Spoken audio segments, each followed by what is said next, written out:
வணக்கம் நண்பர்களே.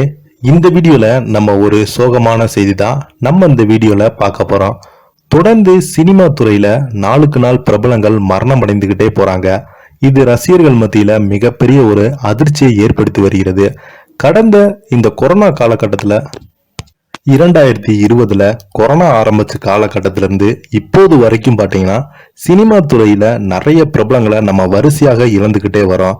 அப்படி ரீசெண்டா முதலாக நம்ம விவேக் அவர்கள் கொரோனா ஊசி போட்டுதான் அவர் இறந்து போனார்கள் என்று பல்வேறு விவாதங்கள் எழுப்பி பல்வேறு சர்ச்சையும் ஆச்சு. அதை தொடர்ந்து பாத்தீங்கன்னா எஸ்பி பாலசுப்ரமணியம் அவர்கள் உடல்நல குறைவினால் பாகனம் அடைந்து போனாரு. இப்படி கொரோனா காலகட்டத்துல சின்ன நடிகர்கள் பெரிய நடிகர்கள் என பல்வேறு நடிகர்களை நம்ம இழந்து போனோம். அது மட்டும் இல்லாமல் சினிமா துறை மட்டுமல்லாமல் பல்வேறு துறையை சேர்ந்த நிறைய பிரபலங்களை இந்த கடந்த ஒரு 4 ஆண்டுகளாக இழந்துகிட்டே வரோம். அப்படி பாத்தீங்கன்னா நம்ம 2023ல நம்ம கடைசியாக மாரிமுத்து, மயில்சாமி, விஜயகாந்த் போன்ற நடிகர்கள் எல்லாமே மாரடைப்பு காரணமாக இறந்து போனாங்க. இவர்களுடைய மரணம் எல்லாமே சினிமா துறையும் தாண்டி ஒட்டுமொத்த இந்திய ரசிகர்களையும் உலகமெங்கும் இருக்கும் ரசிகர்கள் எல்லாமே அதிர்ச்சி அடைய வைத்துச்சு. ஒரு மனுஷன் என்னதான் தமிழ் சினிமாவில் நிறைய திரைப்படங்கள்ல நடிச்சிருந்தாலும் அவருக்கு சரியான அங்கீகாரம் கிடைக்காம ஒரு சீரியல் மூலமாக தனக்கென ஒரு இடத்தை பிடிச்சு உச்சத்துல போய் உட்கார்ந்துருந்தாரு நம்ம மாரிமுத்து அவர்கள். அவரு என்னதான் நம்ம பிரபலம் அடைந்திருந்தாலும் கொஞ்சம் காலம் கூட அடங்காம திடீரென அவருடைய மறைவு சினிமா துறை வட்டாரங்கள் மத்தியில மிகப்பெரிய ஒரு அதிர்ச்சியை ஏற்படுத்தியது. அதுக்கப்புறம் பாத்தீங்கன்னா நடிகர் விஜயகாந்த் அவர்கள் டிசம்பர் மாதம் இறந்து போனாரு. இவருடைய மரணத்திற்கு இந்திய திரையுலகை சேர்ந்த அரசியல் கட்சி பிரமுகர்களும் நடிகர்களும் என பன்முகத்தன்மை கொண்ட நிறைய பிரபலங்கள் அஞ்சலி செலுத்தி வந்தாங்க.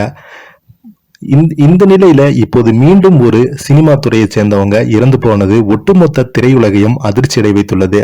வாங்க அந்த பிரபலம் யார், அவருக்கு என்ன ஆச்சுன்னு இந்த வீடியோல பார்க்கலாம். அதுக்கு முன்னாடி நம்ம சேனலை முதன்முறையா பாக்குறீங்கன்னா சப்ஸ்கிரைப் பண்ணாதவங்க எல்லாம் சப்ஸ்கிரைப் பண்ணிக்கோங்க. பெல் பட்டன்ஸ் மூலமிக்கி நம்ம சேனலோட நோட்டிபிகேஷனை எனபிள் பண்ணிக்கோங்க. நாங்க போடுற வீடியோ பாத்தீங்கன்னா உங்களுக்கு உடனுக்குடனே வந்து சேரும். பிரபல பாடல்யாசர் ரிச்சர்ட் ஜெர்மன் காலமாயிருக்கிறாரு. ரசிகர்கள் பிரபலங்கள் எல்லாருமே நேரில் போய் இவருக்கு இரங்கல் தெரிவித்துட்டு வராங்க. ஜீங்கங்கின் புக் உள்ளிட்ட பல ஹாலிவுட் பாடல்களை எழுதிய பிரபல பாடலாசிரியர் ரிச்சர்ட் எம் ஷர்மன் காலமாகி போயிருக்காரு. அவருக்கு வயது 95. பாடலாசிரியர் ஷர்மன் தனது மறைந்த சகோதரர் ராபர்ட்டுடன் சேர்ந்து வால்ட் டிஸ்னி மேரி பாப்ஷின் படத்தின் சிறந்த இசை மற்றும் சிறந்த பாடலான ஷிம் ஷிம் செராக் என்ற 2 அகாடமி விருதுகளை வென்றதும் குறிப்பிடத்தக்கது. இவரது சகோதரர் ராபர்ட் மெர்மன் கடந்த 2011 தனது 86 வயதில் லண்டனில் காலமானார். அதன் பிறகு தனிமையில் இருந்த பாடலாசிரியர் ஷர்மன் உடல்நலக் குறைவின் காரணமாக ஷர்மன் லாஸ் ஏஞ்சலிஸ் மருத்துவமனையில சிகிச்சைக்காக அனுமதிக்கப்பட்டிருந்த நிலையில சிகிச்சை பலனளிக்காம உயிரிழந்து போன தகவல் வெளியாகியுள்ளது. இவருடைய மறைவுக்கு ஹாலிவுட் பிரபலங்களும் ரசிகர்களும் இரங்கல் தெரிவித்து வராங்க. இதை பத்தி நீங்க என்ன நினைக்கிறீங்க? கீழே உள்ள கமெண்ட் பாக்ஸ்ல மறக்காம பதிவிடுங்க. நன்றி, வணக்கம்.